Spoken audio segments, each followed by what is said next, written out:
Hello and welcome to part 3 of the CPT Explained series. So in this episode we're going to be looking at the attitudes of CPT, convergence and divergence. Many of you would have heard me throw around these terms in my videos. Some of you may understand fully what these terms entail, but many of you will not. And while I do provide brief explanations as to what these terms mean in the respective video, I think it was appropriate to create a separate video entirely, just more thoroughly digging into the full implications of the attitudes. So this video is going to be split into two different parts. First and foremost, we need to define what these terms actually mean, and then we need to proceed to apply these terms to cognitive functions, showing, for example, how convergent extroverted sensing differs to divergent extroverted sensing. But before we dive in any further, I just want to recommend to anybody who hasn't already done so to subscribe to the channel. That way you can stay notified of future content and you can give me a bit of an ego boost as well. So convergence and divergence, what on earth do these terms mean? Well, if you take convergence on one hand and divergence on the other, you have two natural opposites. Everything in CPT is based upon the notion of equilibrium. Every force in one direction is going to be opposed by a force in the other. The attitudes of CPT follow this rule. So convergence refers to an area of conscious responsibility, as opposed to divergence, which refers to an area of conscious irresponsibility. And I know what you might be thinking when you hear the word irresponsible. You might be picturing chaos, say, analogy of a child throwing chairs around a classroom, something to that effect. Well, in reality, it's a bit more complicated when it comes to cognition. You see, the irresponsibility of divergent functions does not pertain to a kind of callous disregard, but rather an inability to take responsibility for it in the first place. And that lack of responsibility, the lack of ability to take action within that medium, to affect it, renders that medium entirely static. And since you are unable to control it, this medium must rather be observed, abided by. So those functions we are responsible for, convergent functions, are those functions we can enact change upon, as opposed to divergent functions, as those functions we are irresponsible for. We must instead observe them, step around them in some circumstances. The degree to which a function is convergent is the degree to which you have it within your locus of control. But Harry, it's not that simple. I've seen INFJs take responsibility for extroverted feeling. I've seen INFPs enact plans, make decisions. I've seen ENFJs question their frameworks, philosophize. All of these are examples of types taking responsibility for functions which would ordinarily be divergent. And I would agree with you, it's not that simple at all. I mean, CPT is practically predicated upon the notion of type fluidity, movement within our type, overcoming of our natural predisposition. However, what people might forget when they become, for example, overly entrenched within this paradigm is that type itself is fluid. Cognitive type is only a static variable in regards to predisposition. Everything else is entirely dynamic. Our behavior changes. Our cognition changes. We are not beholden to our predisposition, merely informed by it. So I'll use myself as an example. As an INFJ, my dominant functions, and these are the functions which are ordinarily most convergent, are introverted intuition and introverted thinking. This is a realm of cognition I am willing and quite, indeed, predisposed to take a lot of responsibility for. This is my primary action zone, if you will, as opposed to my divergent functions, which are extroverted sensing and extroverted feeling. These are not weak functions. They are simply functions I am less willing to take responsibility for. But they are simultaneously functions I am more naturally observant of, because the energy that would have otherwise been put into action upon the medium is instead put into effectively observing it. However, I can still observe introverted thinking just as I can take action upon extroverted feeling, responsibility for that medium. After all, if my thinking was entirely convergent, it would be entirely chaotic. I would not be observing anything. I'd just be enacting my own change irrespective of what is being observed. And conversely, if all of my extroverted feeling employment was limited to simple observation, tiptoeing around the emotions of other people, that would be a rather dull existence. No, effective realization of a function is predicated upon the unification of opposites. And it is this unification that informs every principle of CPT in the first place. So, a quick summary. A convergent function is a function we take responsibility for. It is the realm of action. It can be relatively chaotic because it is not being as actively observed as a divergent function. Conversely, a divergent function is the realm of observation. Typically, divergent functions act as a kind of counterbalance to the dominant agenda. They essentially anchor the dominant functions in place.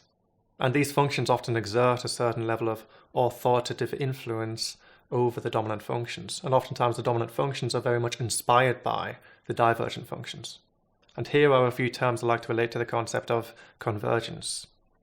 Action, chaos, creativity, control, responsibility. And here are a few terms I like to relate to the concept of divergence. Passive, order, authority, observation. So before we go any further, I just want to recommend to anybody who hasn't already done so to get episodes 1 and 2 of this series open in your browser. Because now we're going to start applying the attitudes to each respective cognitive function pairing. And for more information on how cognitive function pairs work, I highly recommend checking out episode 2 in this series. So first and foremost, let us take sensing thinking, the tangible objective, starting first with extroverted sensing, extroverted thinking. Well, if this very focused perception of the external tangible objective landscape is convergent, it will become a realm of action. An ENTJ, an ESFP, in terms of natural predisposition, these are individuals who are going to be actively interacting with the extroverted sensing, extroverted thinking atmosphere. Experiences here will be forged and shaped. Conjecture will be formed as to the nature of what is being perceived. Resources will be accumulated, but not just accumulated, but actively modified. However, if these functions are rendered divergent, like for example with an ISFP, with an INTJ, the nature of these functions changes dramatically. The external concrete objective atmosphere rather becomes more static, a source of motivation and inspiration, something to be understood, something to be abided by even. The energy that, for example, a typical ESFP, typical ENTJ would be putting into action is here instead put into effective observation. Less responsibility is taken for this realm, but it is simultaneously more actively observed. And now let's reverse the orientation of these functions. Now we have introverted sensing, introverted thinking. Well, if this internal objective microscope is convergent, you have a realm of very intense, tangible internal experience. You have a realm of analytical conjecture, of detailed and personalized file networks, for example. The ISFJ, the INTP, these are individuals who like to very much find their own answers, construct their own methodology, learn things in their own way, at their own pace. As opposed to the divergent introverted sensing, introverted thinking of, for example, the ENTP, the ESFJ. These individuals more effectively observe logic than they do enact change upon it. Oftentimes the file networks of an ESFJ, of an ENTP are just as detailed, but there is altogether less conjecture and hypothesis taking place. But as this realm is more static, more divergent, it is altogether less malleable and indeed less personal to the ego. And now let us take intuitive thinking, the realm of abstract objectivity, first of all placing it in the external realm, with extroverted intuition and extroverted thinking. Well, if these functions are convergent, such as in the case of an ESTJ, of an ENFP, we have an individual taking responsibility for a macroscopic external objective atmosphere. Oftentimes there will be a highly personalized manner of juggling multiple different components at once, multitasking for example, with all of these parts being brought together to achieve a result. Both of these types are actually well suited to interdepartmental correspondence, overseeing and managing different departments in a company, for example, all the while doing so in a highly personalized manner, oftentimes at their own pace and in their own time. However, if these functions are rather rendered divergent, such as in the case of an INFP, an ISTJ, you have now individuals who are highly aware, highly observant of an external macroscopic objective atmosphere, and very good at relating to, placing themselves within what is perceived. Less change here is enacted, but more variables are observed. And now let us reverse the orientation of these functions. We now have introverted intuition and introverted thinking, the holistic internal objective concept. Well, if these functions are convergent, such as in the case of an INFJ, such as myself, an ISTP, you have a lot of change and novelty being enacted upon this highly personalized, introverted, intuitive, introverted thinking environment. And there is here a certain level of constant reformulation, fluidity. Conjecture formed is constantly being questioned. Visions, contingencies, constructed, conceived, are being brought into account all the time. And it is therefore quite amusing that oftentimes the degree to which a person is labelled an introverted, intuitive dominant is congruent with the degree to which they are seen to have a consistent, unyielding vision. The vision of an introverted, intuitive dominant is not unyielding in the slightest bit. And so when you seek to label the degree to which somebody is an NI dominant by the consistency of their vision, look instead towards the ENFJ, the ENTJ, and in some instances, the ISTP and ISFP. And speaking of ENFJ, with the addition, of course, of ESTP, when you render these functions divergent, they become a lot more static. This is when, for example, a vision formed using introverted intuition and introverted thinking is a lot more unyielding. And such an NI vision here would not be actively reformulated and brought into question. But of course, this whole vision part of this codec lens pairing is just a very small portion of what it entails. Because since the holistic logic of the ESTP and the ENFJ is much more divergent, it is much more observant of existing logic. These individuals are more likely to engage in research, consult scientific literature, and conjecture here is oftentimes formed more in the way of synthesis of existing ideas. But since these functions are more effectively observed, there's a lot more natural order. And once you have fully wrapped your head around what convergence and divergence entail, it does become rather simple to tell the difference between a divergent function and a convergent one, and how these manifest even in the expressions of individuals. And now let us take the realm of feeling, applying the same principles as we did before. So let's start with sensing feeling, taking first extroverted sensing, extroverted feeling. Well, if these functions are convergent, you have an individual taking responsibility for the external, specific, concrete emotional atmosphere. Because the lens of extroverted sensing is very focused, there's a lot of nuance involved here. But oftentimes the locus of control is limited to a much smaller atmosphere. It could be making somebody happy, it could be making somebody sad, but either way, it is the active responsibility for this extroverted feeling world. As opposed to divergent extroverted feeling, extroverted sensing, which is much more static. The energy that a convergent SEFE user, such as an ENFJ and ESTP, would put into affecting the social world, would now be put into simply observing it, abiding by it even.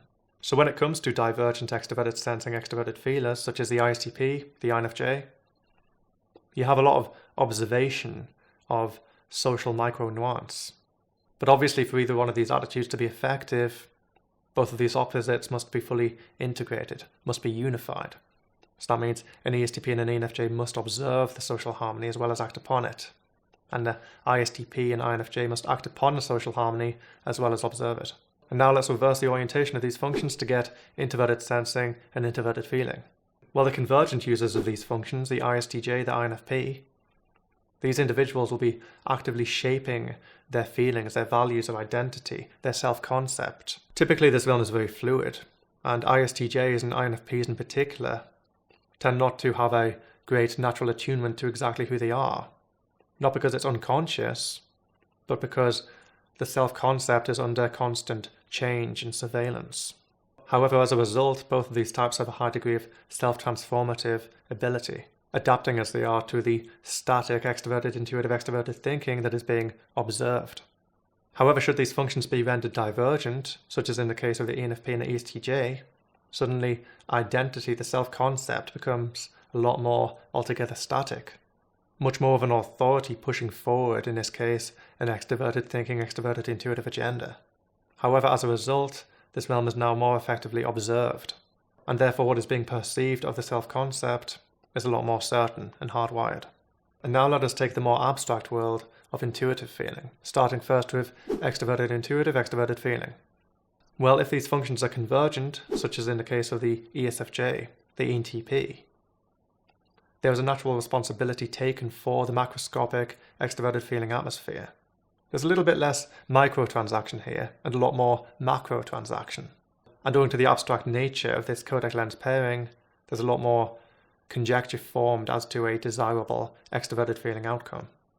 Think of a kind of colourful extroverted feeling world being actively shaped and morphed as the person interacts with it.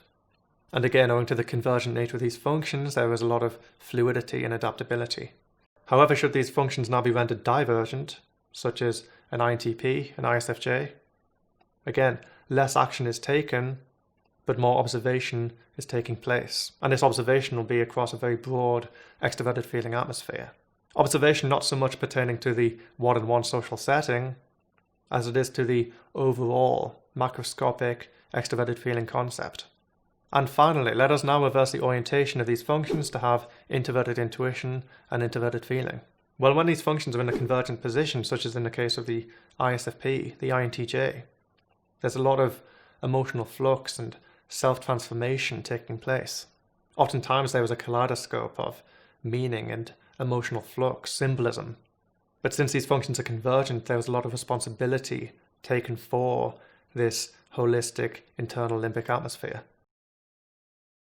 And as such, the self-transformation of the ISFP and INTJ tends to be highly directed by the self, and one which is very much under constant questioning and surveillance. However, should we now render these functions divergent, such as in the case of the ESFP, the ENTJ, this holistic self-concept becomes a lot more static, much more of a constant archetype or holistic identity pushing forward an extroverted sensing, extroverted thinking agenda, rather than a self being formed in an active relation to the external concrete atmosphere, such as in the case of the ISFP and INTJ.